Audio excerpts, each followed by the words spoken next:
country. And to American ears, that sounds paranoid. Tell us why you believe the United States might strike Russia out of the blue. How did you conclude that? It's not that America, the United States, was going to launch a surprise strike on Russia. I didn't say that. Are we having a talk show or a serious conversation? Here's the quote. Thank you. It's a formidable series. Because your basic education is in history as far as I understand. Yes. So if you don't mind, I will take only 30 seconds or 1 minute to give you a short reference to history for giving you a little historical background. Please. Let's look where our relationship with Ukraine started from. Where did Ukraine come from? The Russian state started gathering itself as a centralized statehood, and it is considered to be the year of the establishment of the Russian state in 862, when the townspeople of Novgorod invited a Varangian prince, Rurik, from Scandinavia to reign. In 1862, Russia celebrated the 1000th anniversary of its statehood. And in Novgorod, there is a memorial dedicated to the 1000th anniversary of the country. In 882, Rurik's successor, Prince Oleg, who was actually playing the role of regent at Rurik's young son, because Rurik had died by that time, came to Kiev.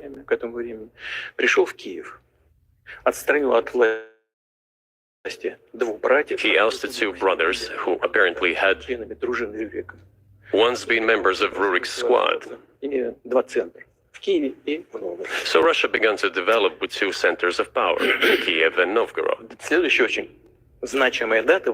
The next very significant date in the history of Russia was 988. This was the baptism of Russia, when Prince Vladimir, the great-grandson of Rurik, baptized Russia and adopted Orthodoxy, or Eastern Christianity. From this time, the centralized Russian state began to strengthen. Why?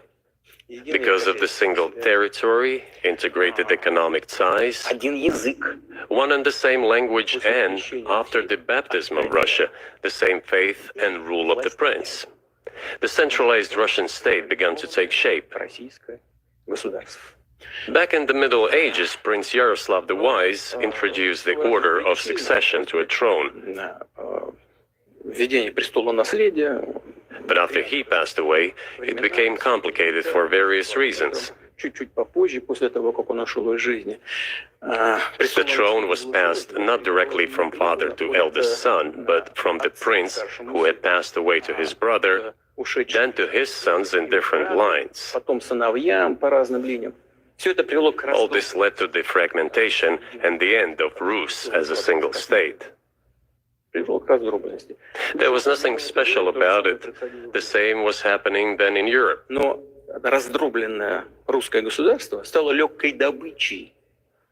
But the fragmented Russian state became an easy prey to the empire created earlier by Genghis Khan.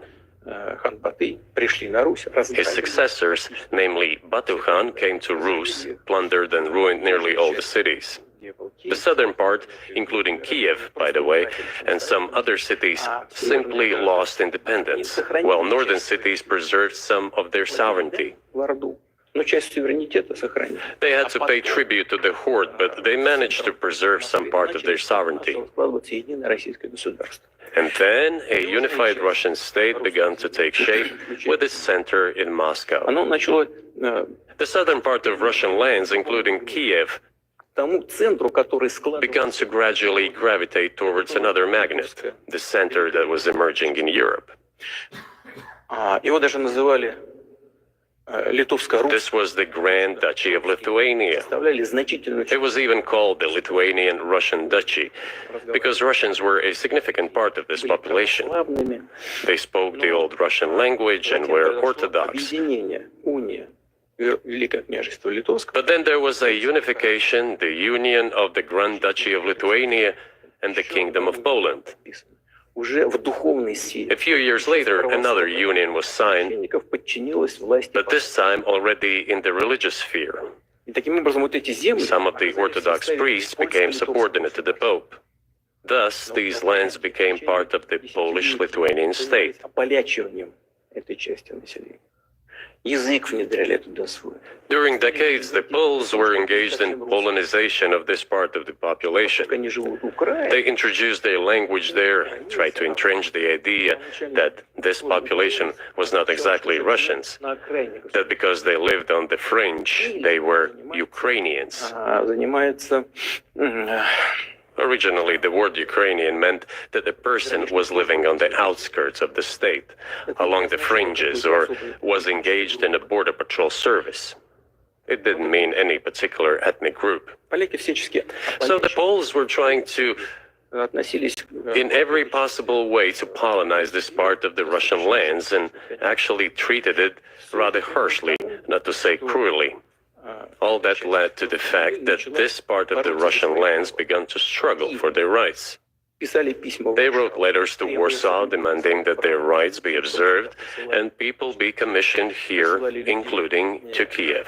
I beg your pardon, can you tell us what period? I'm losing track of where in history we are. Это было The Polish oppression это было of в 13 Ukraine. веке. Это было It was in the 13th century. в 14 веке. Ну вот, в 13 веке. Это было в 13 веке. Значит, и Now I will tell you what happened later дальше и назовут даты, чтобы не было путаницы. and give the dates so that there is no confusion. В 1600, And in 1654, even a bit earlier, чуть раньше даже, люди, которые контролировали the власть, people who were in control of the authority over that part of the Russian lands чтобы присылали к ним направление. addressed Warsaw, I repeat, demanding that they send them to rulers of Russian origin and Orthodox faith. When Warsaw did not answer them, and in fact rejected their demands, they turned to Moscow so that Moscow took them away. Чтобы вы не думали, что я что-то придумал. So that you don't think that I'm inventing things, I'll give you these Я вам documents. отдам вот эти документы. Well, it doesn't sound like you're inventing it. I'm not sure why it's relevant to what happened 2 years ago. Но все-таки But still, документы из архива. these are documents from the archives, copies. Здесь письма Богдана Here are the letters from Bogdan Khmelnytsky, контролировал власть в этой the man who then controlled the power in this part of the Russian lands в Варшаву. that is now called Ukraine. А после He wrote to Warsaw demanding that their rights be upheld, с просьбой взять их. and after being refused, he began to write letters to Moscow, asking to take them under the strong hand of the Moscow Tsar. There are copies of these documents. I will leave them for your good memory. There is a translation into Russian.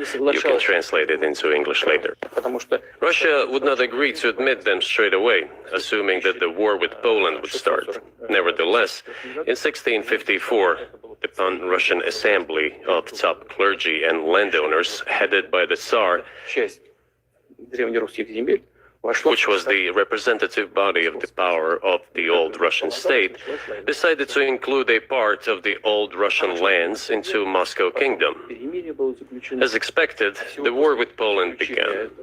It lasted 13 years, and then in 1654, По-моему, 2 a truce was concluded. Мир с Польшей.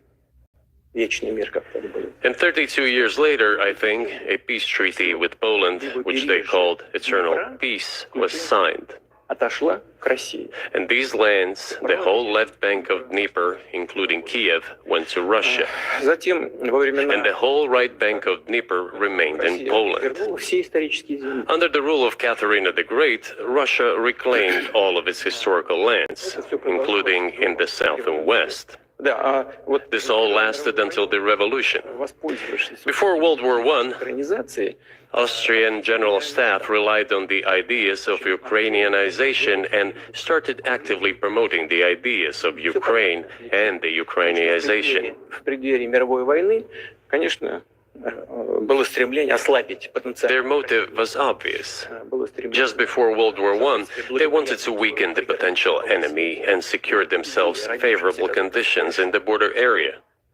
So the idea which had emerged in Poland that people residing in that territory were allegedly not really Russians, but rather belonged to a special ethnic group, Ukrainians, started being propagated by the Austrian General Staff. Которые говорили As far back as the 19th century, theorists calling for Ukrainian independence appeared. украинской независимости говорили. All those, however, included the Black Sea region, which was received under Catherine the Great, Никогда. and which had no historical connection with Ukraine whatsoever. Вернемся в 1654. Even if we go as far back as 1654, when these lands returned to Russian Empire, that territory was the size of 3 to 4 regions of modern Ukraine, with no Black Sea region. That was completely out of the question. In 1654. Exactly. You obviously have encyclopedic knowledge of this region, but why didn't you make this case for the first 22 years as president that Ukraine wasn't a real country? Да, итак, значит, советская Украина получила.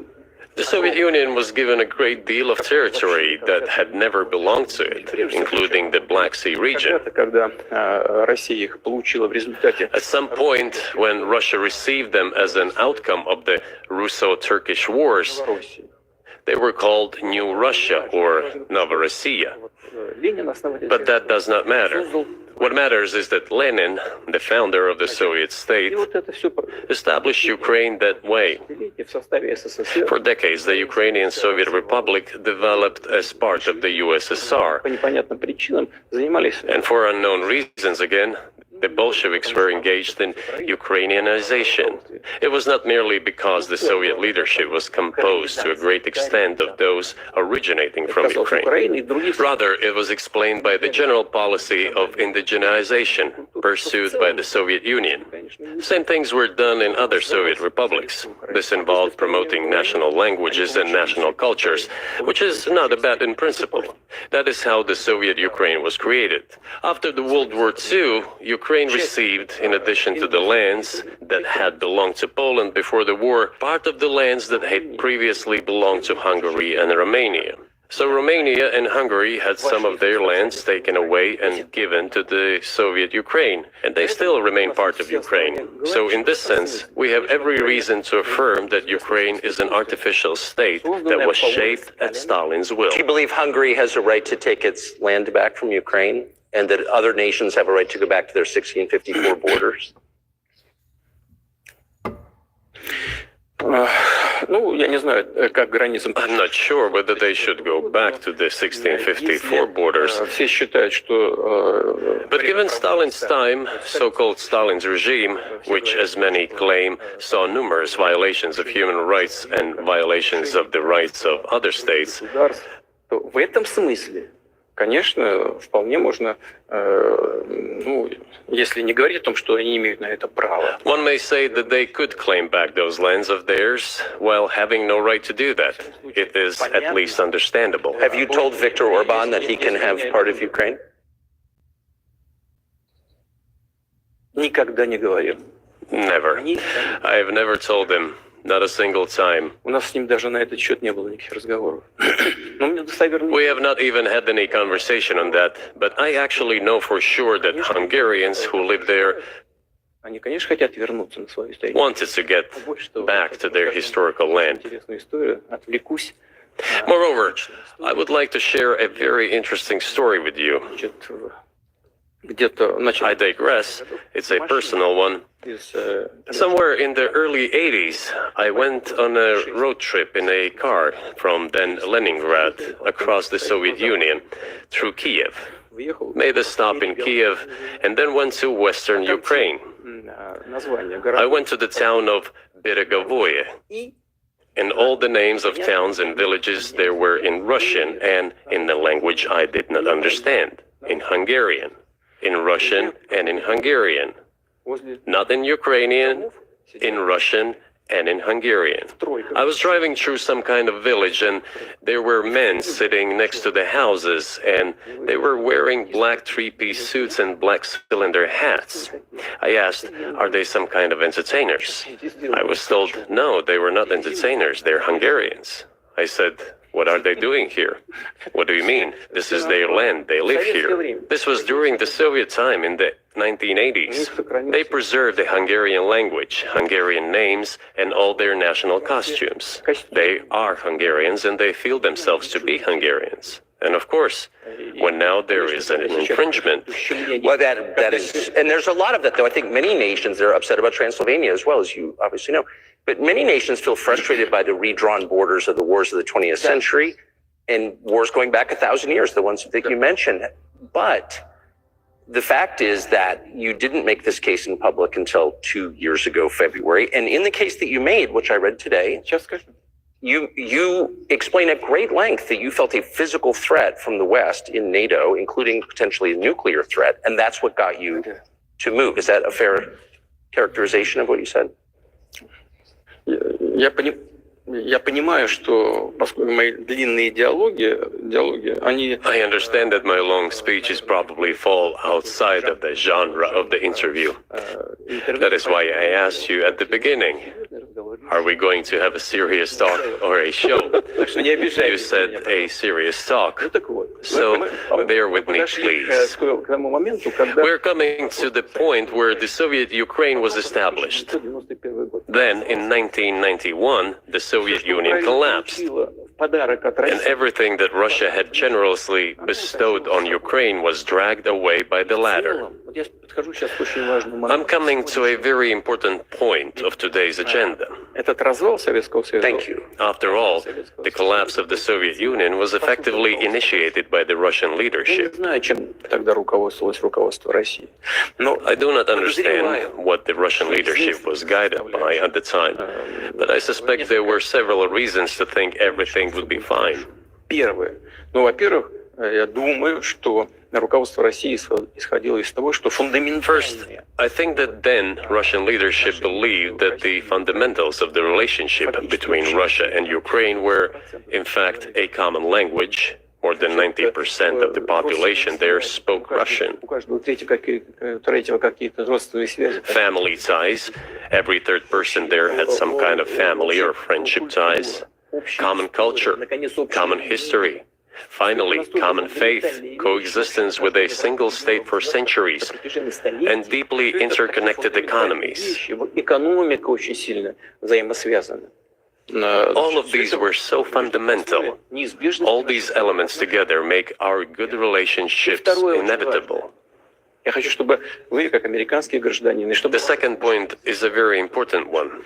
I want you, as an American citizen, and your viewers to hear about this as well.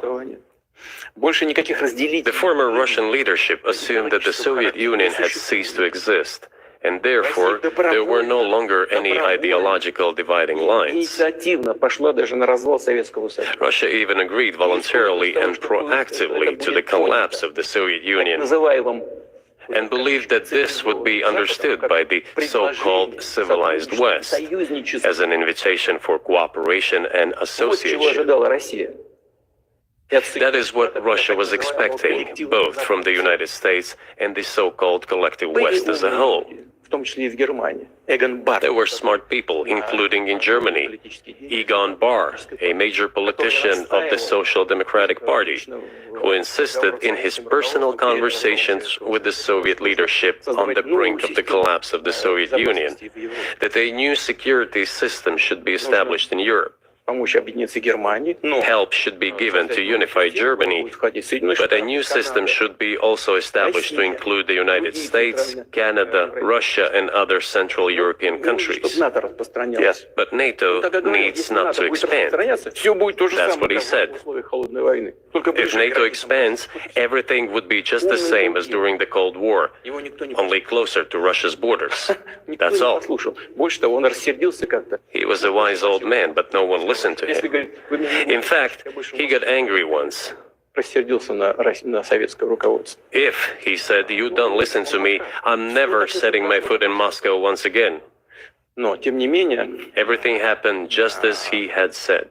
Yeah, well, of course, it did come true, and you've mentioned this many times. I think it's a fair point, and many in America thought that relations between Russia and the United States would be fine with the collapse of the Soviet Union and the end of the Cold War. That the opposite happened, but you've never explained why you think that happened, except to say that the West fears a strong Russia, but we have a strong China. The West does not seem very afraid of. What about Russia, do you think, convinced policymakers they had to take it down? Запад боится сильного Китая больше, чем сильной России. The West is afraid of strong China more than it fears a strong Russia. Because Russia has 150 million people and China has 1.5 billion population. And its economy is growing by leaps and bounds, or 5% a year. It used to be even more. But that's enough for China. As Bismarck once put it, potentials are the most important. China's potential is enormous. It is the biggest economy in the world today in terms of purchasing power parity and the size of the economy. It has already overtaken the United States quite a long time ago, and it is growing at a rapid clip. Let's not talk about who is afraid of whom. Let's not reason in such terms. And let's get into the fact that after 1991, when Russia expected that it would be welcomed into the brotherly family of civilized nations, nothing like this happened. You tricked us. I don't mean you personally when I say you. Of course, I'm talking about the United States. The promise was that NATO would not expand eastward, but it happened 5 times. There were 5 waves of expansion. We tolerated all that. We were trying to persuade them. We were saying, please don't. We are as bourgeois now as you are. We are market economy and there's no communist party power. Let's negotiate. Moreover, I have also said this publicly before. There was a moment when a certain rift started growing between us. Before that, Yeltsin came to the United States. Remember, he spoke in Congress and said the good words. God bless America. Everything he said were signals. Let us in. Remember the developments in Yugoslavia before the Yeltsin was lavished with praise? As soon as the developments in Yugoslavia started, he raised his voice in support of Serbs, and we couldn't but raise our voices for Serbs in their defense. I understand that there were complex processes underway there, I do, but Russia could not help raising its voice in support of Serbs, because Serbs are also a special and close to us nation, with Orthodox culture and so on. It's a nation that has suffered so much for generations. Well, regardless, what is important is that Yeltsin expressed his support. What did the United States do? In violation of international law and the UN Charter, it started bombing Belgrade. It was the United States that let the genie out of the bottle. Moreover, when Russia protested and expressed its resentment, what was said? The UN Charter and international law have become obsolete. Now everyone invokes international law, but at that time they started saying that everything was outdated. Everything had to be changed. Indeed, some things need to be changed, as the balance of power has changed. It's true, but not in this manner. Yeltsin was immediately dragged through the mud, accused of alcoholism, of understanding nothing, of knowing nothing. He understood everything, I assure you. Well, I became president in 2000. I thought, okay, the Yugoslav issue is over, but we should try to restore relations. Let's reopen the door that Russia had tried to go through. And moreover, I said it publicly, I can reiterate. At a meeting here in the Kremlin with the outgoing President Bill Clinton, right here in the next room, I said to him, I asked him, Bill, do you think if Russia asked to join NATO, do you think it would happen? Suddenly he said, you know, it's interesting. I think so. But in the evening, when we met for dinner, he said, you know, I've talked to my team. No, it's not possible now. You can ask him. I think he will watch our interview. He'll confirm it. I wouldn't have said anything like that if it hadn't happened. Okay. Were you sincere? It's impossible now. Would you have joined NATO? Послушайте, Look, I asked the question, is it possible or not? And the answer I got was no. If I was insincere in my desire to find out what the leadership position was, But if he had said yes, would you have joined NATO? если бы он... if he had said yes, the process of rapprochement would have commenced, and eventually it might have happened if we had seen some sincere wish on the other side of our partners. But it didn't happen. Well, no means no. Okay, fine. Why do you think that is? Just to get to motive. I know you're clearly bitter about it. I understand. But why do you think the West rebuffed you then? Why the hostility? Why did the end of the Cold War not fix the relationship? What motivates this from your point of view? Вы сказали, что... You said I was bitter about the answer. No, it's not bitterness. It's just a statement of fact. We're not bride and groom, bitterness, resentment. It's not about those kind of matters in such circumstances. We just realized we weren't welcome there, that's all. Okay, fine. But let's build relations in another manner. Let's look for common ground elsewhere. Why we received such a negative response, you should ask your leaders. I can only guess why. Too big a country with its own opinion and so on. And the United States, I've seen how issues are being resolved in NATO. Ну, я же видел, как решают. I will give you another example now concerning Ukraine. Один из примеров сейчас приведу, касающийся... The U.S. leadership exerts pressure, and all NATO members obediently vote, Даже если им... even if they do not like something. Я скажу в этой связи, что происходило с Украиной. Now, I'll tell you what happened in this regard with Ukraine in 2008, although it's being discussed. I'm not going to open a secret to you, say anything new. По-разному выстроить отношения. Nevertheless, after that we tried to build relations in different ways. События... For example, the events in the Middle East, in Iraq. We were building relations with the United States in a very soft, prudent, cautious manner. I repeatedly raised the issue that the United States should not support separatism or terrorism in the North Caucasus. But they continue to do it anyway. And political support, information support, financial support, even military support came from the United States and its satellites for terrorist groups in the Caucasus. I once raised this issue with my colleague, also the President of the United States. He says, "It's impossible. Do you have proof?" I said, "Yes." I was prepared for this conversation, and I gave him that proof. He looked at it, and you know what he said? "I apologize, but that's what happened." I'll quote. He says, "Well, I'm gonna kick their ass." We waited and waited for some response. There was no reply. I said to the FSB director, "Write to the CIA, what is the result of the conversation with President?" He wrote once, twice, and then we got a reply. We have the answer in the archive. The CIA replied, "We have been working with the opposition in Russia. We believe that this is the right thing to do, and we will keep on doing it." Just ridiculous. Well, okay. We realized that it was out of the question. Forces in opposition to you.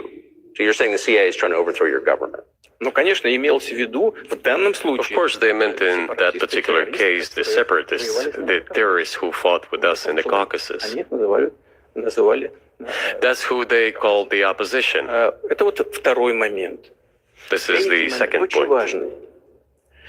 The third moment is a very important one. Is the moment when the U.S. missile defense system was created. Начало. The beginning. И мы долго уговаривали. We persuaded for a long time not to do it in the United States. Меня пригласили в... Moreover, Отец Буша after was invited by Bush Jr.'s father, Bush Sr., to visit his place on the ocean. Там состоялась очень серьезная беседа. I had a very serious conversation with President Bush and his team. Чтобы I proposed that the United States, Russia, and Europe jointly create a missile defense system that we believe, которая, как мы считаем, if created unilaterally, threatens our security, despite the fact that the United States officially said that it was being created against missile threats from Iran. That was the justification for the deployment of the missile defense system. I suggested working together, Russia, the United States, and Europe. They said it was very interesting. They asked me, "Are you serious?" I said, "Absolutely." Let me ask, what year was this? Ну, я не помню. Вот I don't remember. в интернете, когда я был. It is easy to find out on the internet when I was in the USA at the invitation of Bush Sr. It is even easier to learn from someone I'm going to tell you about. Мне сказали, это очень интересно. I was told it was very interesting. I said, just imagine if we could tackle such a global strategic security challenge together. The world will change. We'll probably have disputes, probably economic and even political ones, but we could drastically change the situation in the world. He says yes, and asks, "Are you serious?" I said, "Of course. We need to think about it," I'm told. Вот в этот кабинет. I said, "Go ahead, please." Then Secretary of Defense Gates, former director of CIA, and Secretary of State Rice came in here, in this cabinet, right here at this table. They sat on this table. Me, the foreign minister, the Russian defense minister on that side. Министр обороны. They said to me, "Yes, we have thought about it. We agree." I said, "Thank God, great, Но but with some exceptions." So twice you've described U.S. presidents making decisions and then being undercut by their agency heads. So it sounds like you're describing a system that's not run by the people who are elected in your telling. именно так. That's right. That's right. Нас послали подальше. Я не буду. In the end, they just told us to get lost. I'm not going to tell you the details because I think it's incorrect. After all, it was confidential Наше предложение conversation. было отклонено. But our proposal was declined. That's a Тогда, fact. именно тогда я сказал, It was right then when I said, "Look, but then we will be forced to take countermeasures. будем создавать такие. We will create such strike systems that will certainly overcome missile defense Ответ systems." был такой. Мы The answer was, "We're not doing this against you, and you do what you want," assuming that it is not against us, not against the United States. гиперзвуковые системы. I said, "Okay, very well." Межконтинентальные. That's the way it went. And we created hypersonic systems with intercontinental range, and we continue to develop them. We are now ahead of everyone, the United States and the other countries, in terms of the development of hypersonic strike systems, and we are improving them every day. Сделали. But it wasn't us. Пойти другим. We proposed to go the other way, and we were pushed back. По поводу расширения НАТО на восток. Now, about NATO's expansion to the Какого east. НАТО на восток? Well, we were promised no NATO to the east, not an inch to the east, as we were told. And then what? Ну, They said, well, it's not enshrined on paper, so we'll expand. 5 расширений. So there were 5 waves of expansion. The Baltic states, the whole of Eastern Europe, and so on. И вот теперь главное. And now I come to the main thing. They have come to the Ukraine, ultimately. В In 2008, at the summit in Bucharest, they declared that the doors for Ukraine and Georgia to join NATO were open. Now about how decisions are made there. Germany, France seem to be against it, as well as some other European countries. But then, as it turned out later, President Bush, and he's such a tough guy, a tough politician, as I was told later, he exerted pressure on us and we had to agree. нас нажал. It's ridiculous. It's like kindergarten. Вот смешно. Where are the guarantees? What kindergarten is this?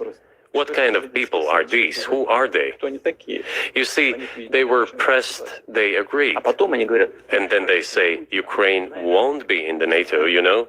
I say, I don't know. I know you agreed in 2008.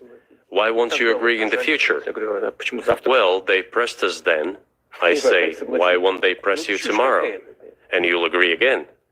С кем там Well, разговаривать? it's nonsensical. Мы готовы. Who's there to talk to? I just don't Это understand. гарантии. We're ready to talk. But with whom? Значит, начали осваивать территорию. Where are the guarantees? None. Не было там. Я вам So they started to develop the territory of Ukraine. эта территория. Whatever is there, I have told you the background, how this territory developed, what kind of relations there were with Russia. Every second or third person there has always had some ties with Russia. And during the elections in already independent, sovereign Ukraine, which gained its independence as a result of the Declaration of Independence. And by the way, It says that Ukraine is a neutral state, and in 2008, suddenly the doors or gates to NATO were open to it. Oh, come on. This is not how we agreed. Now, all the presidents that have come to power in Ukraine, they relied on electorate with a good attitude to Russia in one way or the other. This is the southeast of Ukraine. This is a large number of people. And it was very difficult to dissuade this electorate, which had a positive attitude towards Russia. Viktor Yanukovych came to power, and how? The first time he won after President Kuchma, they organized a third round, which is not provided for in the constitution of Ukraine. This is a coup d'etat. Just imagine, someone in the United States wouldn't like the outcome. In 2014. Before that. No, this was before that. After President Kuchma, Viktor Yanukovych won the elections. However, his opponents did not recognize that victory. The U.S. supported the opposition, and the third round was scheduled. What is this? This is a coup. The U.S. supported it, and the winner of the third round came to power. Imagine if in the U.S. something was not to someone's liking, and the third round of election, which the U.S. Constitution does not provide for, was organized. Nonetheless, it was done in Ukraine. Okay, Viktor Yushchenko, who was considered a pro-Western politician, came to power. Fine, we have built relations with him as well. He came to Moscow with visits. We visited Kiev. I visited too. We met in an informal setting. If he's pro-Western, so be it. It's fine. Let people do their job. The situation should have developed inside independent Ukraine itself. As a result of Kuchma's leadership, things got worse and Viktor Yanukovych came to power after all. Maybe he wasn't the best president and politician, I don't know. I don't want to give assessments. However, the issue of the association with the EU came up. We have always been lenient to this, suit yourself. But when we read through the Treaty of Association, it turned out to be a problem for us, since we had a free trade zone and open customs borders with Ukraine, which under this association had to open its borders for Europe, which would have led to flooding of our market. We said, no, this is not going to work. We shall close our borders with Ukraine then. The customs borders, that is. Yanukovych started to calculate how much Ukraine was going to gain, how much to lose, and said to his European partners, I need more time to think before signing. The moment he said that, the opposition began to take destructive steps which were supported by the West. It all came down to Maidan and a coup in Ukraine. So he did more trade with Russia than with the EU. Ukraine did. Of course. It's not even the matter of trade volume, although for the most part it is. It is the matter of cooperation ties, which the entire Ukrainian economy was based on. The cooperation ties between the enterprises were very close since the times of the Soviet Union. One enterprise there used to produce components to be assembled both in Russia and Ukraine and vice versa. They used to be very close ties. A coup d'etat was committed, although I shall not delve into details now, as I find doing it inappropriate. The U.S. told us, calm Yanukovych down, and we will calm the opposition. Let the situation unfold in the scenario of a political settlement. We said, all right, agreed, let's do it this way. As the Americans requested, Yanukovych did use neither the armed forces nor the police, yet the armed opposition committed a coup in Kiev. What is that supposed to mean? Who do you think you are? I wanted to ask the then U.S. leadership. With the backing of whom? With the backing of CIA, of course. The organization you wanted to join back in the day, as I understand. We should thank God they didn't let you in. Although it is a serious organization, I understand. My former vis-a-vis in the sense that I served in the first main directorate, Soviet Union's intelligence service. They have always been our opponents. A job is a job. Но технически они все сделали правильно. Technically, they did everything right. They achieved their goal of changing the government. However, from political standpoint, it was a colossal mistake. Surely it was political leadership's miscalculation. They should have seen what it would evolve into. Итак, So, in 2008, the doors of NATO were opened for Ukraine. In 2014, there was a coup. They started persecuting those who did not accept the coup, and it was indeed a coup. They created a threat to Crimea, which we had to take under our protection. They launched the war in Donbass in 2014 with the use of aircraft and artillery against civilians. This is when it all started. There's a video of aircraft attacking Donetsk from above. They launched a large-scale military operation, then another one. When they failed, they started to prepare the next one. All this against the background of military development of this territory and opening of NATO's doors. How could we not express concern over what was happening?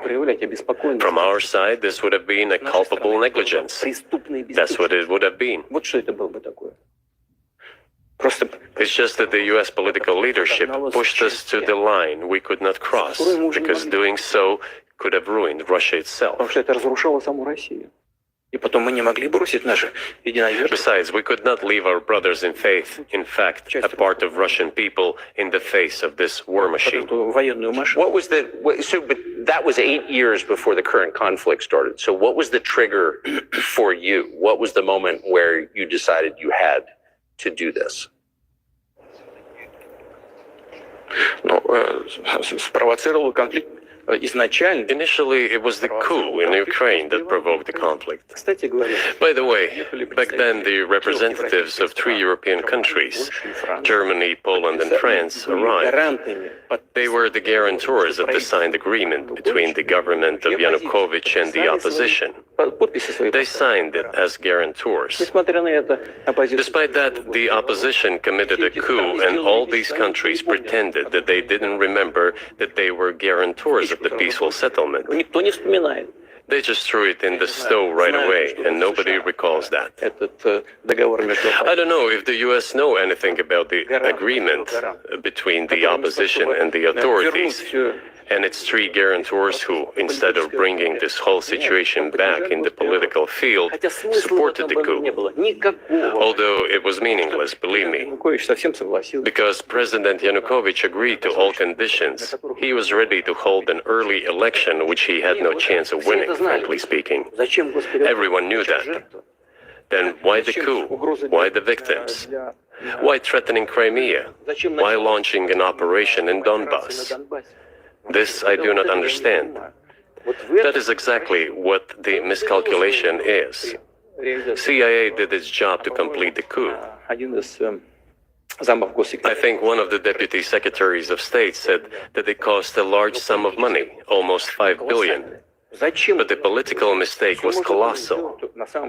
Why would they have to do that? All this could have been done legally, without victims, without military action, without losing Crimea. We would have never considered to even lift a finger if it hadn't been for the bloody developments on Maidan. Because we agreed with the fact that after the collapse of the Soviet Union, our borders should be along the borders of former Union's republics. We agreed to that, but we never agreed to NATO's expansion, and moreover, we never agreed that Ukraine would be in NATO. We did not agree to NATO bases there without any discussion with us. For decades, we kept asking, don't do this, don't do that.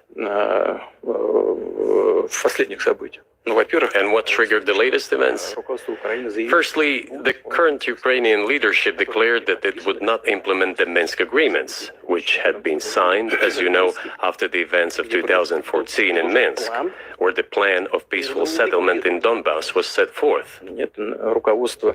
But no, the current Ukrainian leadership, foreign minister, all other officials, and then president himself said that they don't like anything about the Minsk agreements. исполнять не собираются. In other words, they were not going to implement it. Прямо сказали, что подписывали уже A year or a year and a half ago, former leaders of Germany and France said openly to the whole world это соглашение Минска. that they indeed signed the Minsk agreements, but they never intended to implement them. They simply led us by the nose. Was there anyone for you to talk to? Did you call a U.S. President, Secretary of State, and say, if you keep militarizing Ukraine with NATO forces, this is going to be we're going to act? Мы постоянно об этом говорим. Мы постоянно об этом говорим. Мы обращались We talked about this all the time. We addressed the United States and European countries' leadership to stop these developments immediately, to implement the Minsk agreements. Frankly speaking, I didn't know how we were going to do this, but I was ready to implement them. These agreements were complicated for Ukraine. They included lots of elements of those Donbas territories' independence. That's true. However, I was absolutely confident, and I'm saying this to you now. I honestly believe that if we managed to convince the residents of Donbas, and we had to work hard to convince them to return to the Ukrainian statehood, then gradually the wounds would start to heal. When this part of territory reintegrated itself into a common social environment, when the pensions and social benefits were paid again, all the pieces would gradually fall into place. No, nobody wanted that. Everybody wanted to resolve the issue by military force only. But we could not let that happen. And the situation got to the point when the Ukrainian side announced, no, we will not do anything. They also started preparing for military action. It was they who started the war in 2014. Our goal is to stop this war. And we did not start this war in 2022. This is an attempt to stop it. Do you think you've stopped it now? I mean, have you achieved your aims? No, we haven't achieved our aims yet, because one of them is denazification. This means the prohibition of all kinds of neo-Nazi movements. This is one of the problems that we discussed during the negotiation process, which ended in Istanbul early this year. Который завершился в Стамбуле в прошлом году в начале. And it was not our initiative, because we were told by the Europeans, in particular, that it was necessary to create conditions for the final signing of the documents. My counterparts in France and Germany said, how can you imagine them signing a treaty with a gun to their heads? The troops should be pulled back from Kiev. I said, all right. We withdrew the troops from Kiev. As soon as we pulled back our troops from Kiev, our Ukrainian negotiators immediately threw all our agreements reached in Istanbul into the bin and got prepared for a long-standing armed confrontation with the help of the United States and its satellites in Europe. That is how the situation has developed. And that is how it looks now. But what is, pardon my ignorance, what is denazification? What would that mean? Да, вот я как раз хочу сейчас об этом сказать. Это очень важный вопрос. Денацификация. That is what I want to talk about right now. It is a very important issue. Denazification. After gaining independence, Ukraine began to search, as some Western analysts say, its identity. And it came up with nothing better than to build this identity upon some false heroes who collaborated with Hitler.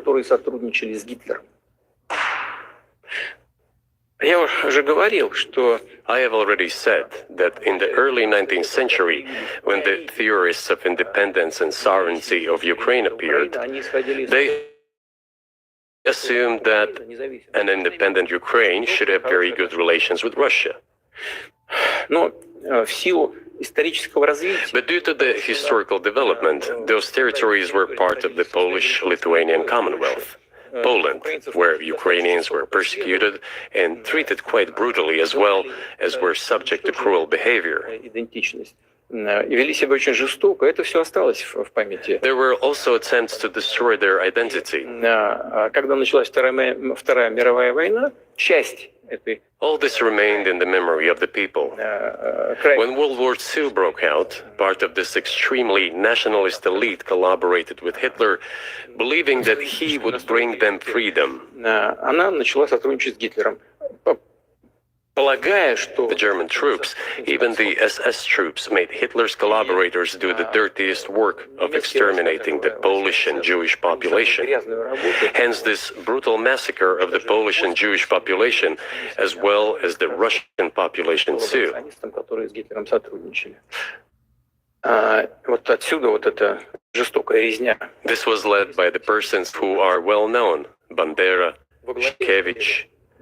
It was those people who were made national heroes. That is the problem. And we are constantly told that nationalism and neo-Nazism exist in other countries as well. Yes, there are seedlings, but we uproot them. And other countries fight against them. But Ukraine is not the case. These people have been made into national heroes in Ukraine.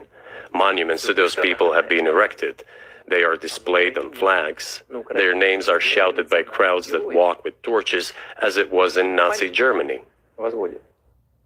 Они на флагах, они их имена кричат. These were people who exterminated Poles, Jews, and Russians.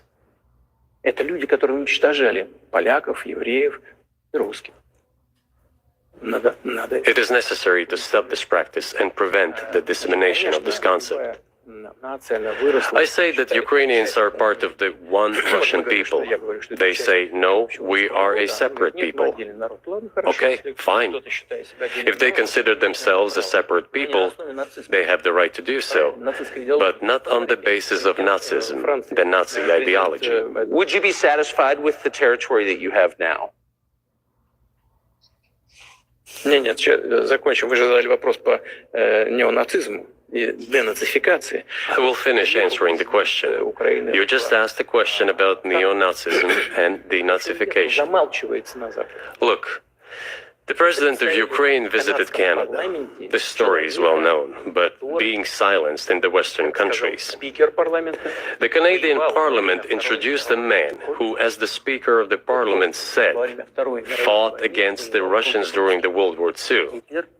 Well, who fought against the Russians during the World War II? Выяснилось, что это Hitler and his accomplices. Он лично. It turned out that this man served in the SS troops. He personally killed Russians, Poles, and Jews. Они занимались. The SS troops consisted of Ukrainian nationalists who did this dirty work. The president of Ukraine stood up with the entire Parliament of Canada and applauded this man. How can this be imagined? The president of Ukraine himself, by the way, is a Jew by nationality. Really, my question is, what do you do about it? I mean, Hitler's been dead for 80 years. Nazi Germany no longer exists. And so, true. And so, I think what you're saying is you want to extinguish or at least control Ukrainian nationalism, but how? How do you do that? Послушайте меня. Ваш вопрос очень тонкий. Listen to me. Your question is very subtle, Скажу, как я думаю. and I can tell you what I think. Do not take offense. Of course. Он, казалось бы, тонкий. Он очень противный, этот вопрос. This question appears to be subtle. It is quite pesky. Значит, You say Hitler has been dead for so many years, люди, которые 80 years. уничтожали... But his example lives on. People who exterminated Jews, Russians, and Poles are alive. Сегодняшняя Украина And the president, the current president of today's Ukraine, applauds him in the Canadian Parliament, gives a standing ovation. Can we say that we have completely uprooted this ideology if what we see is happening today? That is what denazification is in our understanding. We have to get rid of those people who maintain this concept and support this practice and try to preserve it. That is what denazification is. That is what we mean. Right. My question was a little more specific. It was, of course, not a defense of Nazis, neo or otherwise. It was a practical question. You don't control the entire country. You don't control Kiev. You don't seem like you want to. So how do you eliminate a culture or an ideology or feelings or a view of history in a country that you don't control? What do you do about that? А вы знаете, как вам не покажется странным, в ходе переговоров в Стамбуле... You know, as strange as it may seem to you, during the negotiations in Istanbul, we did agree that we have it all in writing. Neo-Nazism would not be cultivated in Ukraine, including that it would be prohibited at the legislative level. Mr. Carson, we agreed on that. This, it turns out, can be done during the negotiation process. And there's nothing humiliating for Ukraine as a modern civilized state. Is any state allowed to promote Nazism? It is not, is it? That is it.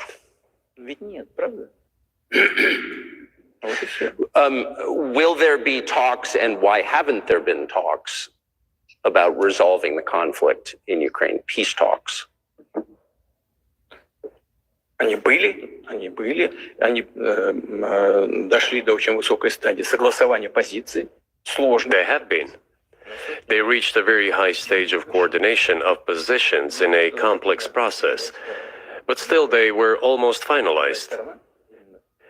But after we withdrew our troops from Kiev, as I have already said, the other side threw away all these agreements and obeyed the instructions of Western countries, European countries, and the United States to fight Russia to the bitter end. Moreover, the president of Ukraine has legislated a ban on negotiating with Russia. He signed a decree forbidding everyone to negotiate with Russia. But how are we going to negotiate if he forbade himself and everyone to do this? We know that he is putting forward some ideas about this settlement, but in order to agree on something, we need to have a dialogue. Is that not right? Well, but you wouldn't be speaking to the Ukrainian president, you'd be speaking to the American president. When was the last time you spoke to Joe Biden? I cannot remember when I talked to him. I do not remember. We can look it up. You don't remember? No. Why? Do I have to remember everything? I have my own things to do. We have domestic political affairs. Well, he's funding the war that you're fighting, so I would think that would be memorable. Ну да, он финансирует. Well, yes, he funds, but I talked to him before the special military operation, of course. And I said to him then, by the way, I will not go into details, I never do, but I said to him then, I believe that you are making a huge mistake of historic proportions by supporting everything that is happening there, in Ukraine, by pushing Russia away. I told him repeatedly, by the way. I think that would be correct if I stop here. What did he say? Ask him, please. It is easier for you. You are a citizen of the United States. Go and ask him. It is not appropriate for me to comment on our conversation. But you haven't spoken to him since before February of 2022. Нет, мы не разговаривали. Но у нас есть... No, we haven't spoken. Кстати говоря... Certain contacts are being maintained, though. Speaking of which, Про мое предложение... do you remember what I told you about my proposal to work together on a missile defense system? Yes. Да. Вот можно спросить у всех. Они же You can ask all of them. All of them are safe and sound, thank God.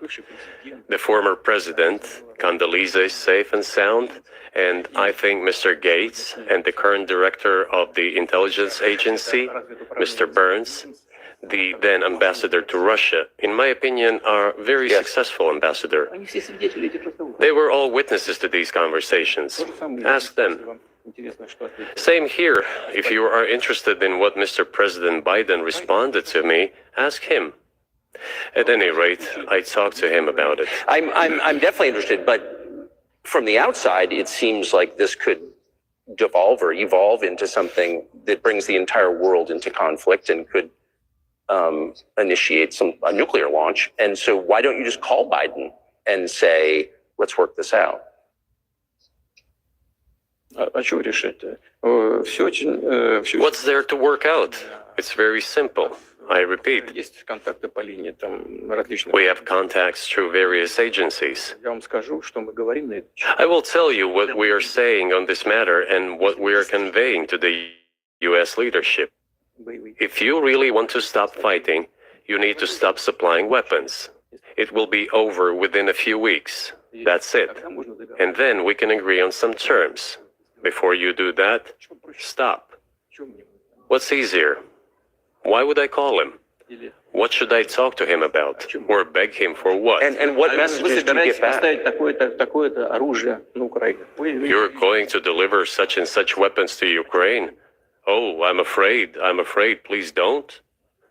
What is there to talk about? Do you think NATO is worried about this becoming a global war or a nuclear conflict? At least that's what they're talking about. And they're trying to intimidate their own population with an imaginary Russian threat. This is an obvious fact. And thinking people, not Philistines, but thinking people, analysts, those who are engaged in real politics, just smart people understand perfectly well that this is a fake. Раздувается. They're trying to fuel the Russian threat. The threat I think you're referring to is a Russian invasion of Poland, Latvia, expansionist behavior. Can you imagine a scenario where you sent Russian troops to Poland? Только в одном случае, если со стороны... Only in one case, if Poland attacks Russia. Why? Поэтому... Because we have no interest in Poland, Latvia, or anywhere else. Нигде. Why would we do that? We simply don't have any interest. It's just threat mongering. Well, the argument, I know you know this, is that, well, he invaded Ukraine. He has territorial aims across the continent. And you're saying unequivocally you don't.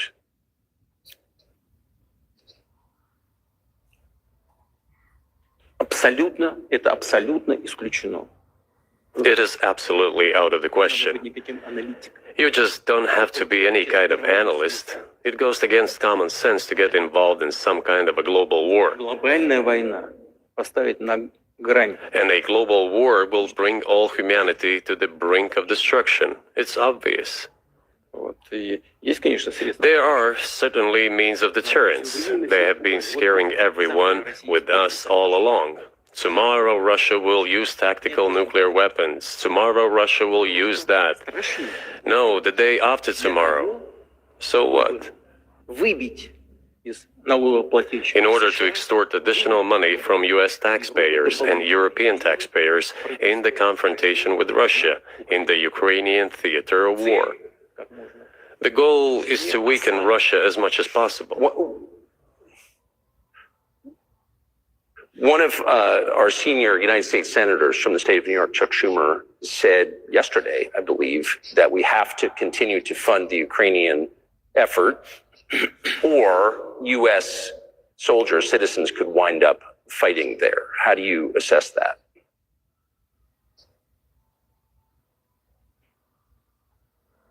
Это провокация. This is a provocation, and a cheap provocation at that. Американские солдаты должны воевать. I do not understand why American soldiers should fight in Ukraine. There are mercenaries from the United States there. The bigger number of mercenaries comes from Poland, with mercenaries from the United States in second place and mercenaries from Georgia in third place. Безусловно. Well, if somebody has the desire to send regular troops, that would certainly bring humanity to the brink of very serious global conflict. This is obvious. Do the United States need this? What for? Национальной территории. У вас нечем заниматься. Thousands of miles away from your national territory. На границе полно. Проблемы с... Don't you have anything better to do? с государством. You have issues on the border, issues with migration, issues with the national debt. More than $33 trillion. You have nothing better to do, so you should fight in Ukraine? Понимая ситуацию, которая складывается... Wouldn't it be better to negotiate with Russia? Make an agreement, already understanding the situation that is developing today, realizing that Russia will fight for its interests to the end? К здравому смыслу. And realizing this, actually return to common sense, start respecting our country and its interests, and look for certain solutions. It seems to me that this is much smarter and more rational. Who blew up Nord Stream? You for sure. I was busy that day. Nate, I did not blow up Nord Stream. Thank you, though. У вас лично, может быть, есть алиби. У вас лично. You personally may have an alibi, but the CIA has no such alibi. Do you have evidence that NATO or the CIA did it?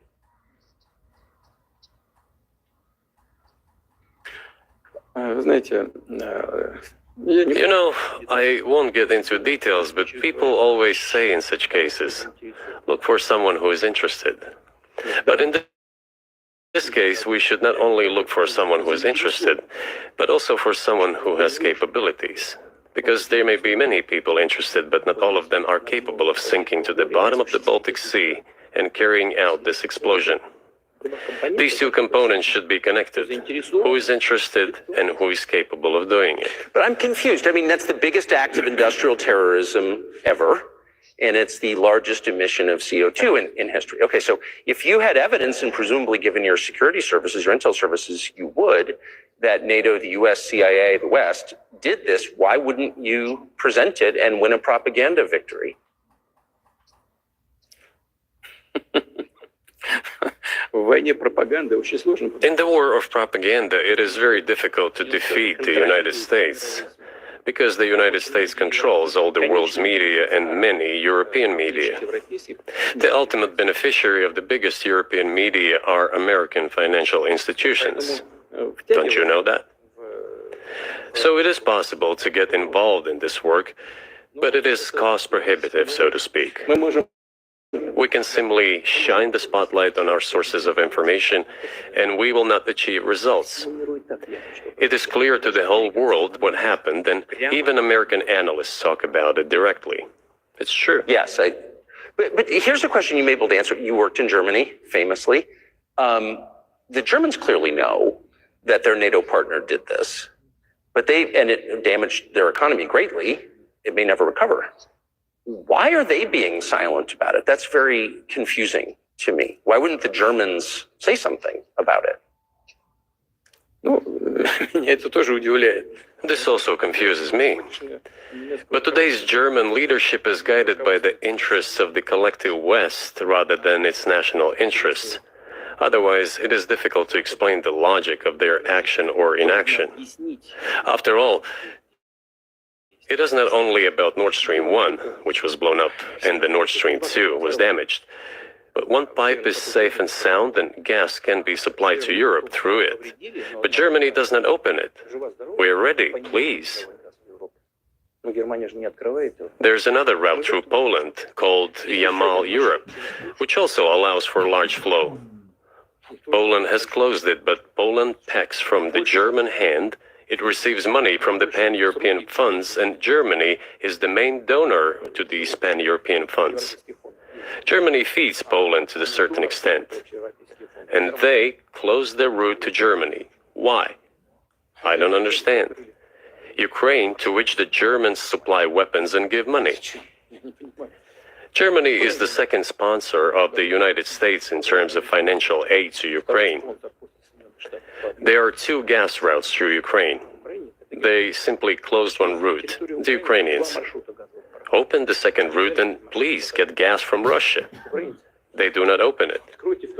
Why don't the Germans say, look guys, we give you money and weapons, open up the valve, please, let the gas from Russia pass through for us. We're buying liquefied gas at exorbitant prices in Europe, which brings the level of our competitiveness and economy in general down to zero. Do you want us to give you money? Let us have the decent existence. Make money for our economy, because this is where the money we give you comes from. They refuse to do so. Why? Ask them. That is what is like in their heads. Those are highly incompetent people.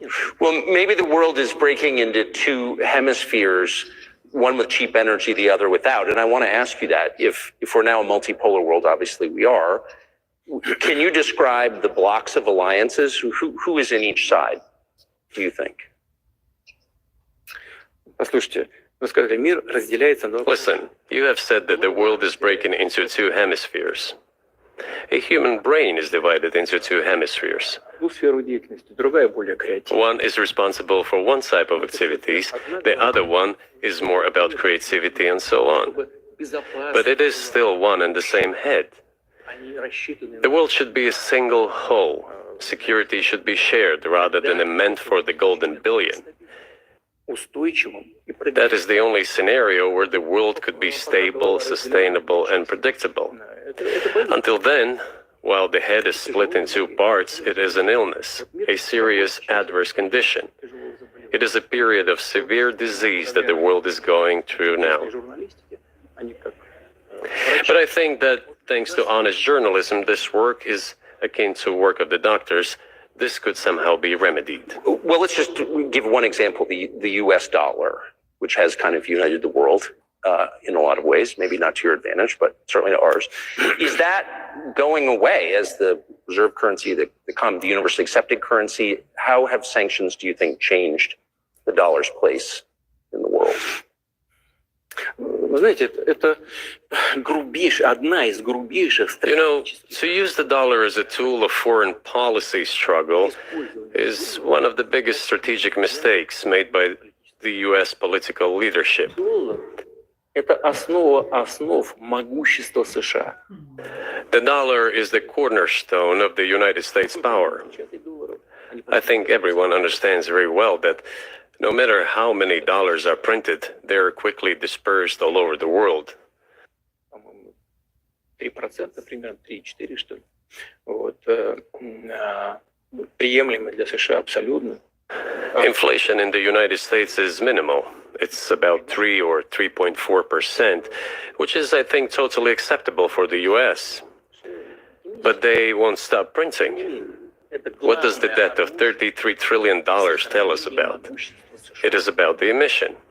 Как только политическое руководство приняло решение использовать доллар в качестве инструмента политической борьбы. Nevertheless, it is the main weapon used by the United States to preserve its power across the world. As soon as the political leadership decided to use the US dollar as a tool of political struggle, a blow was dealt to this American power. I would not like to use any strong language, but it is a stupid thing to do and a grave mistake. Все смотрят на то, что происходит, и начинают искать возможности. Look at what is going on in the world. Even the United States allies are now downsizing their dollar reserves. Seeing this, everyone starts looking for ways to protect themselves. But the fact that the United States applies restrictive measures to certain countries, such as placing restrictions on transactions, freezing assets, etc., causes grave concern and sends a signal to the whole world. What did we have here? Until 2022, about 80% of Russian foreign trade transactions were made in US dollars and euros.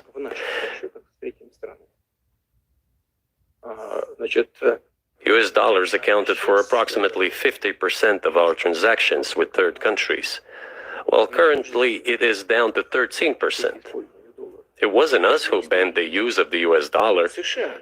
Приняли решение ограничить наши расчеты в долларах. We had no such intention. It was decision of the United States to restrict our transactions in US dollars.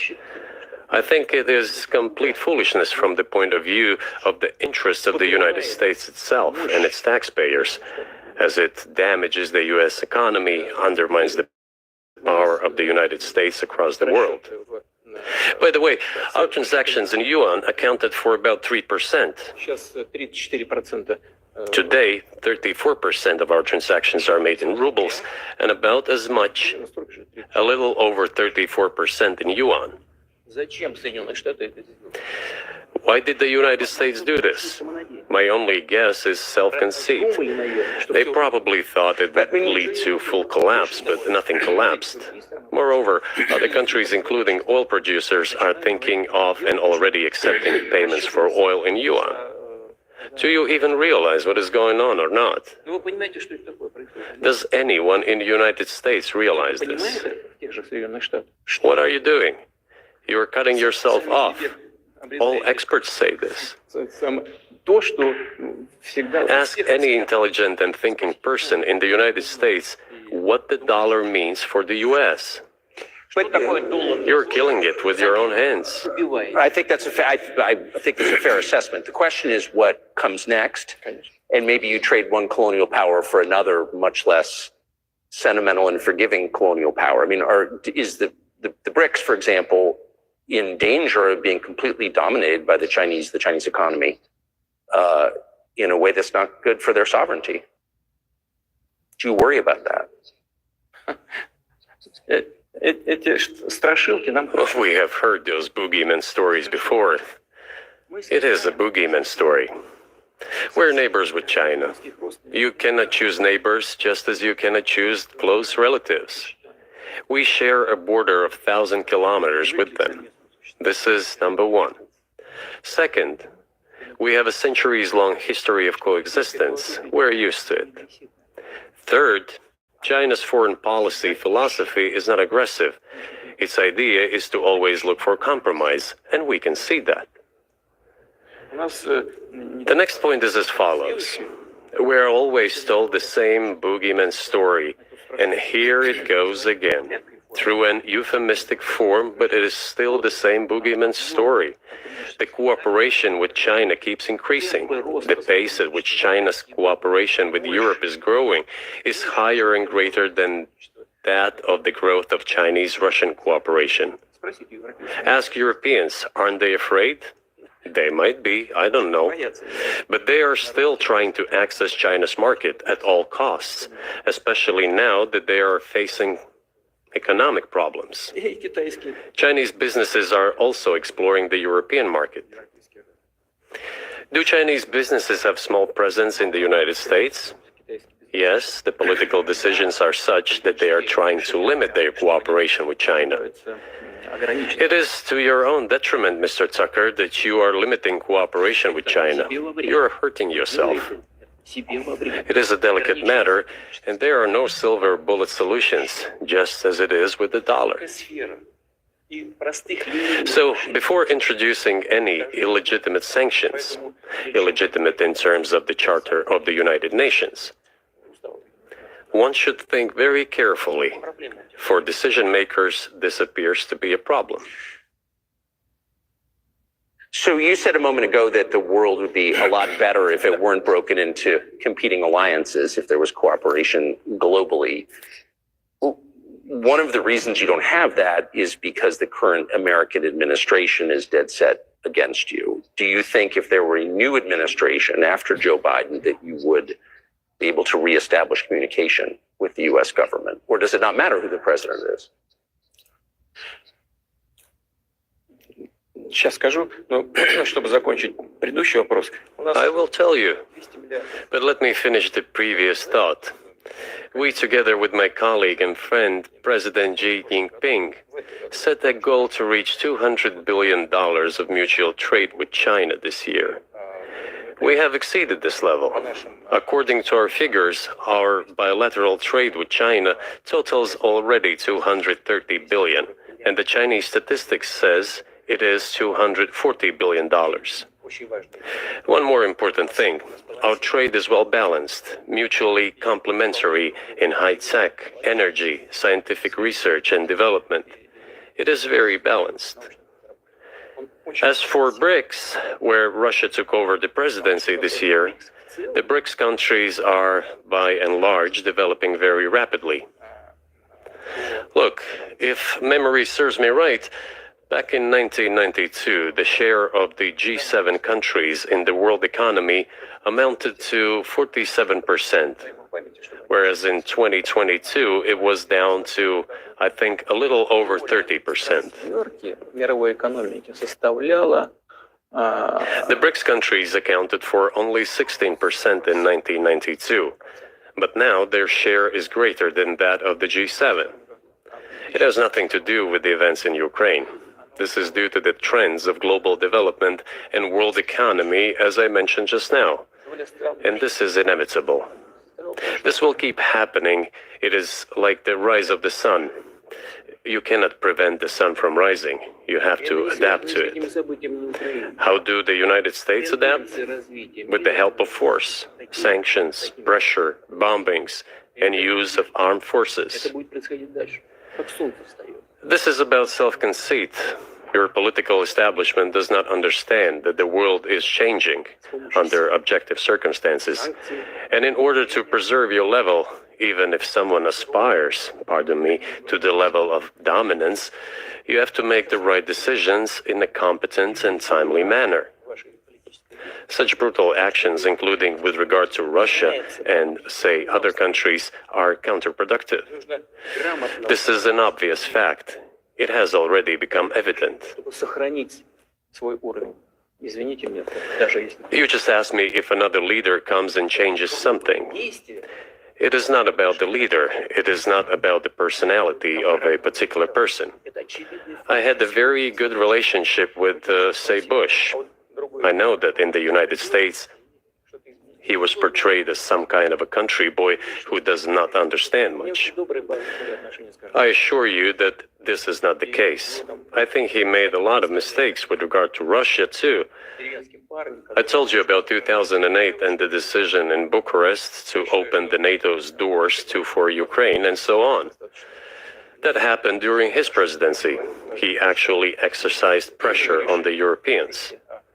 But in general, on a personal human level, I had a very good relationship with him.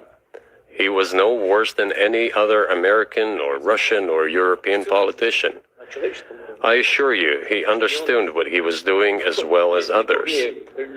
I had such personal relationship with Trump as well. It is not about the personality of the leader. It is about the elite's mindset. If the idea of domination at any cost, based also on forceful actions, dominates the American society, nothing will change. It will only get worse.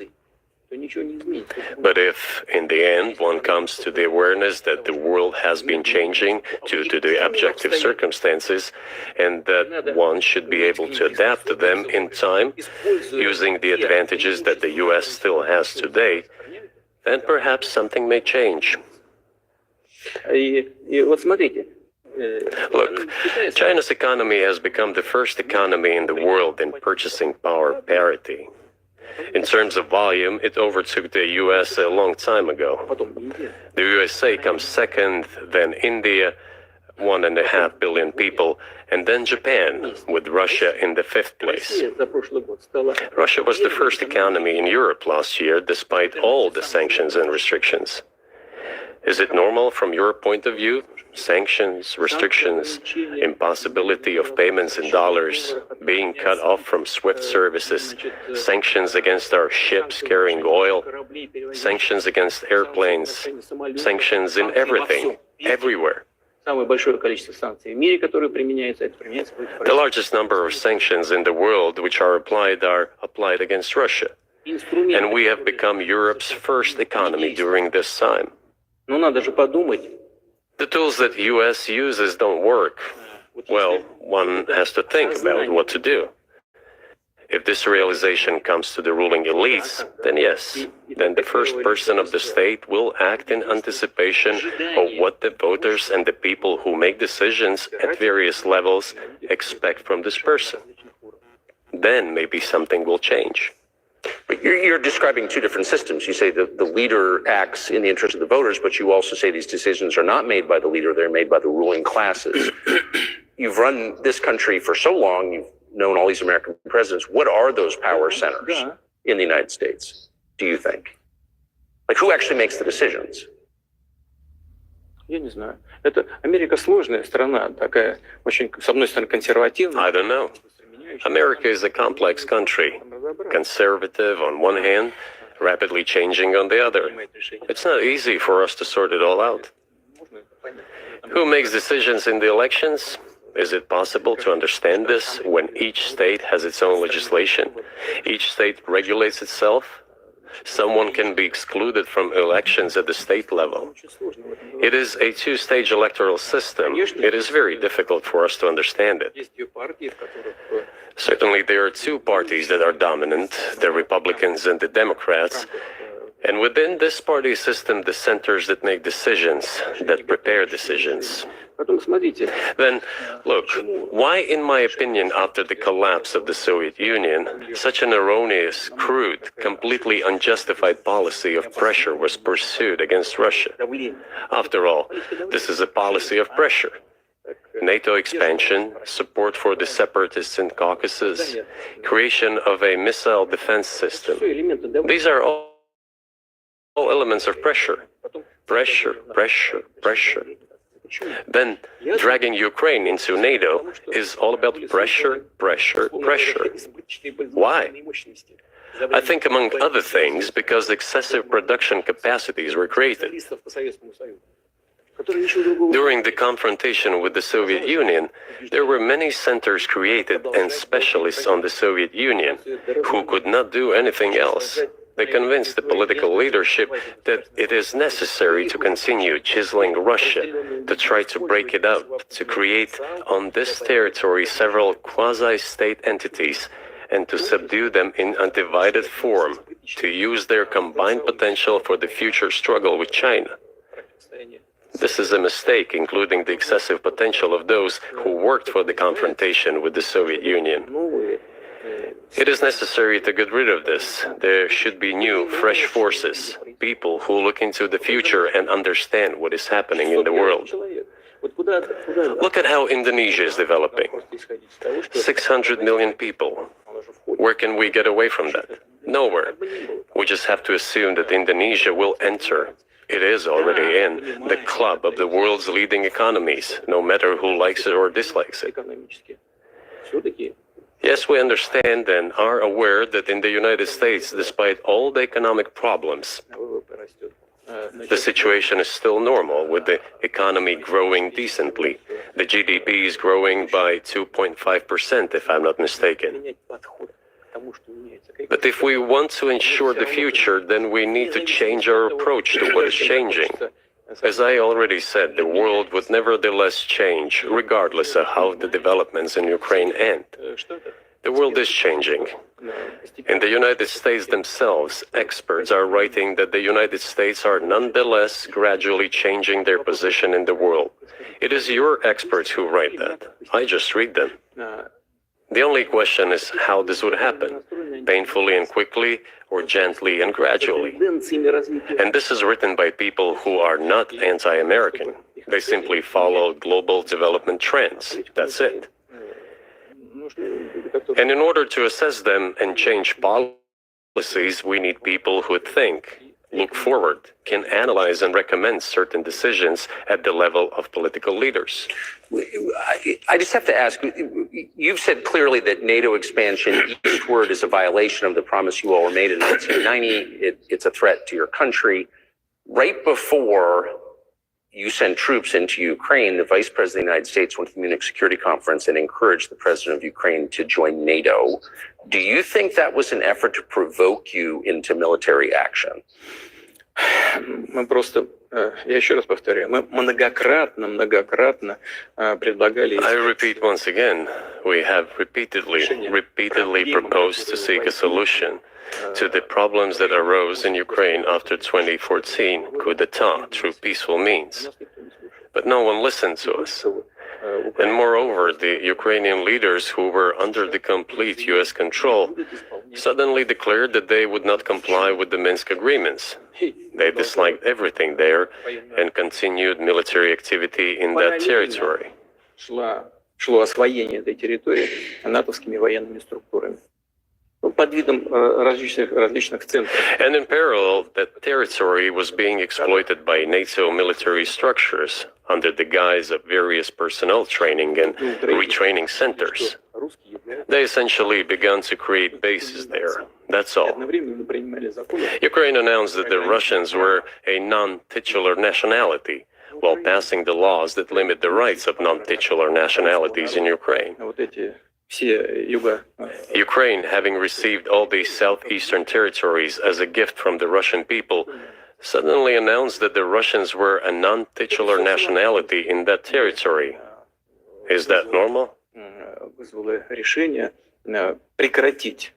All this put together led to the decision to end the war that neo-Nazis started in Ukraine in 2014.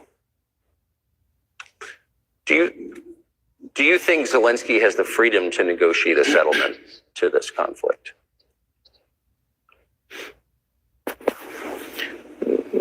I don't know the details. Of course, it's difficult for me to judge.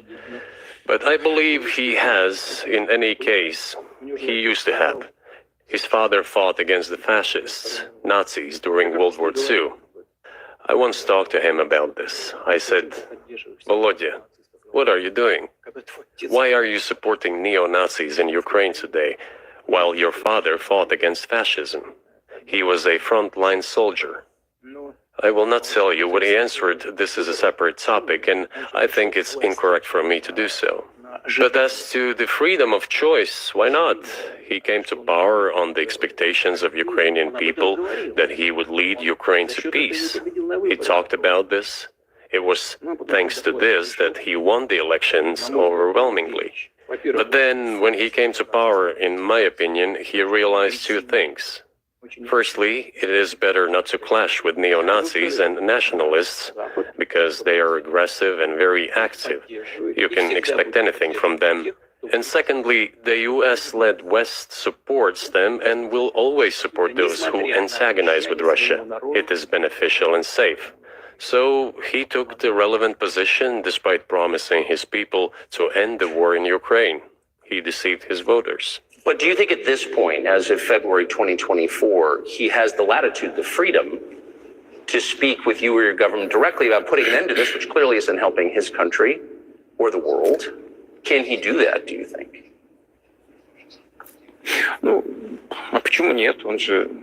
Why not? He considers himself head of state. He won the elections. Although we believe in Russia that the coup d'etat is the primary source of power for everything that happened after 2014. And in this sense, even today, government is flawed. But he considers himself the president, and he is recognized by the United States, all of Europe, and practically the rest of the world in such a capacity. Why not? He can. We negotiated with Ukraine in Istanbul. We agreed. He was aware of this. Moreover, the negotiation group leader, Mr. Arakamiya is his last name, I believe still heads the faction of the ruling party, the party of the president in the Rada. He still heads the presidential faction in the Rada, the country's parliament. He still sits there. He even put his preliminary signature on the document I am telling you about. But then he publicly stated to the whole world, we were ready to sign this document, but Mr. Johnson, then the Prime Minister of Great Britain, came and dissuaded us from doing this, saying it was better to fight Russia. They would give everything needed for us to return what was lost during the clashes with Russia, and we agreed with this proposal. Look, his statement has been published. He said it publicly. Can they return to this or not? The question is, do they want it or not? Further on, President of Ukraine issued a decree prohibiting negotiations with us. Let him cancel that decree, and that's it. We have never refused negotiations, indeed. We hear all the time, is Russia ready? Yes, we have not refused. It was them who publicly refused. Well, let him cancel his decree and enter into negotiations. We have never refused. And the fact that they obeyed the demand or persuasion of Mr. Johnson, the former Prime Minister of Great Britain, seems ridiculous and very sad to me. Because, as Mr. Arakamiya put it, we could have stopped those hostilities with war a year and a half ago already. But the British persuaded us and we refused this. Where is Mr. Johnson now? And the war continues. That's a good question. Where do you think he is, and why did he do that? Да хрен его знает, зачем, я не понимаю. Общее Hell knows. I don't understand it myself. Что Россию можно победить на поле. There was a general starting point. For some reason, everyone had the illusion that Russia could be defeated on the battlefield. От чистого сердца, но Because of arrogance, because of a pure heart, but not because of a great mind. You've described the connection between Russia and Ukraine. You've described Russia itself a couple of times as Orthodox. That's central to your understanding of Russia. You said you're Orthodox. What does that mean for you? You're a Christian leader by your own description. So what effect does that have on you?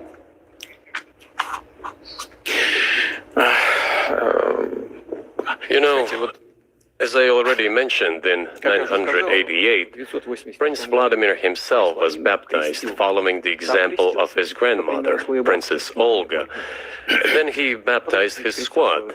And then, gradually, over the course of several years, he baptized all the Rus.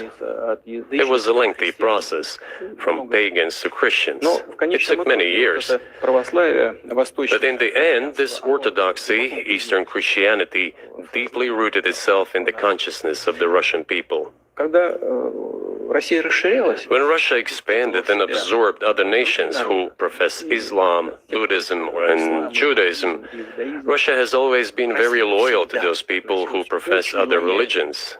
This is her strength. This is absolutely clear.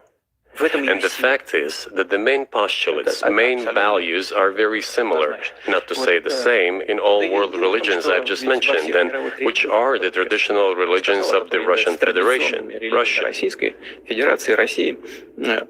By the way, Russian authorities were always very careful about the culture and religion of those people who came into the Russian Empire. This, in my opinion, forms the basis of both security and stability of the Russian statehood. All the peoples inhabiting Russia basically consider it their motherhood.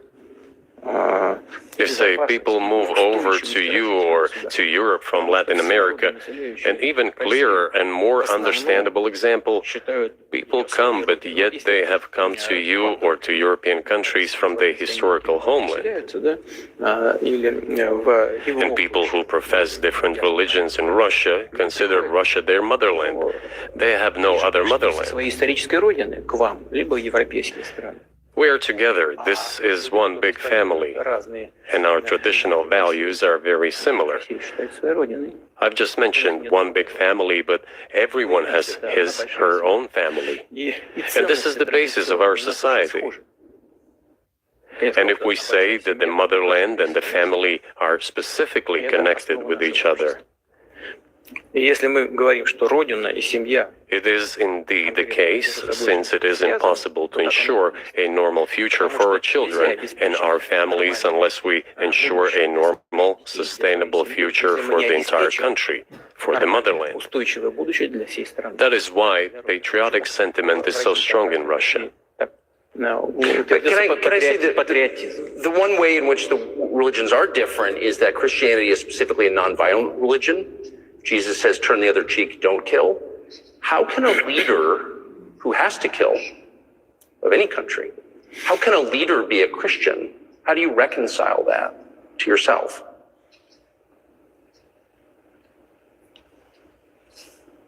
Очень легко. Если речь идет о защите себя и своих детей. It is very easy when it comes to protecting oneself and one's family, one's homeland. We won't attack anyone. Сначала боевых действий на Донецке. When did the developments in Ukraine start? Вот чего. Since the coup d'etat and the hostilities in Donbass began, that's when they started. And we're protecting our people, ourselves, our homeland, and our future. Она не во внешних проявлениях, и в том, чтобы ходить As for religion in general, или бить головой в пол. Она в сердце. you know, it's not about external manifestations. It's not about going to church every day or banging your head on the floor. Человекоориентированная. И It Достоевский is in the heart. известен And our culture is so human-oriented. гений. Dostoevsky, who was very well known in the West and the genius of Russian culture, Russian literature, spoke a lot about this, about the Russian soul. Русский человек, российский человек, он думает больше о вечном, он думает больше о ценности. After all, Western society is more pragmatic. Russian people think more about the eternal, about moral values. Более прагматично. I don't know, maybe you won't agree with me, but Western culture is more pragmatic after Дает all. возможность вот сегодняшнему этому золотому миллиарду. I'm not saying this is bad. It makes it possible for today's golden billion to achieve good success in production, even in science and so on. Что мы вроде как выглядим одинаково, но сознание... There's nothing wrong with that. I'm just saying that we kind of look the same, but our minds So are do you built a see little the different. supernatural at work as you look out across what's happening in the world now? Do you see God at work? Do you ever think to yourself, these are forces that are not human? Да нет, я, честно говоря, так не думаю. Я думаю о том, что No, to be honest, I don't think so. развивается вот по своим внутренним. My opinion is that the development of the world community is in accordance with the inherent laws, and those laws are what they are. Так было всегда в истории человечества. It's always been this way in the history of mankind. Some nations and countries rose, became stronger and more numerous, and then left the international stage, losing the status they had accustomed to. Наверное, не нужно приводить эти примеры, но начиная... There's probably no need for me to give examples, but we could start with the Genghis Khan and horde conquerors, the Golden Horde, and then end with the Roman Empire. Человечество каждый It seems that there has never been anything like the Roman Empire in the history of mankind. потенциал варваров постепенно накапливался. Nevertheless, the potential of the barbarians gradually grew, as did their population. In general, the barbarians were getting stronger and begun to develop economically, as we would say today. Экономически они стали укрепляться. И This eventually led to the collapse of the Roman Empire and the regime imposed by the Romans. долго. 500 лет. Этот процесс... However, it took 5 centuries for the Roman Empire to fall apart. В сегодняшней ситуации The разница difference with what is happening now процессы изменений is that all the processes of change are happening at a much faster pace than in Roman times. So when does the AI empire start, do you think? У меня все более You're сложные. asking increasingly more complicated questions. To answer them, you need to be an expert in big numbers, big data, and AI. Mankind is currently facing many threats. Due to the genetic researches, it is now possible to create a superhuman, a specialized human being, a genetically engineered athlete, scientist, military man. There are reports that Elon Musk has already had a chip implanted in the human brain in the USA. Илон Маск внедрил уже чип в мозг какого-то человека. What do you think of that? Ну, Маска, я думаю, что Маска Well, I think there's no stopping Elon Musk. He will do as he sees fit. Nevertheless, you need to find some common ground with him, search for ways to persuade him. I think he's a smart person, I truly believe he is. So you need to reach an agreement with him because this process needs to be formalized and subjected to certain rules. Того, что будет происходить с ним в связи с развитием вот этих новейших исследований и технологий в генетике. Humanity has to consider what is going to happen due to the newest development in genetics Поэтому or in AI. вот One can make an approximate prediction of what will happen. Угрозу своему существованию от ядерного оружия все начали обладатель ядерного Once mankind felt an existential threat coming from nuclear weapons, all nuclear nations began to come to terms with one another since they realized the negligent use of nuclear weaponry could drive humanity to extinction. искусственного интеллекта, либо генетики, либо еще каких-то современных направлений, остановить которые It невозможно. is impossible to stop research in genetics or AI today, just as it was impossible to stop the use of gunpowder back in the day. Эти исследования все равно будут. Но когда человечество почувствует угрозу для себя, But as soon as we realize that the threat comes from unbridled and uncontrolled development of AI, or genetics, or any other field, the time will come to reach an international agreement on how to regulate these things. I appreciate all the time you've given us. I just got to ask you one last question, and that's about someone who's very famous in the United States, probably not here, Evan Gershkovich, who's the Wall Street Journal reporter. He's 32, and he's been in prison for almost a year. This is a huge story in the United States, and I just want to ask you directly, without getting into the details of it or your version of what happened, if as a sign of your decency, you would be willing to release him to us and we'll bring him back to the United States.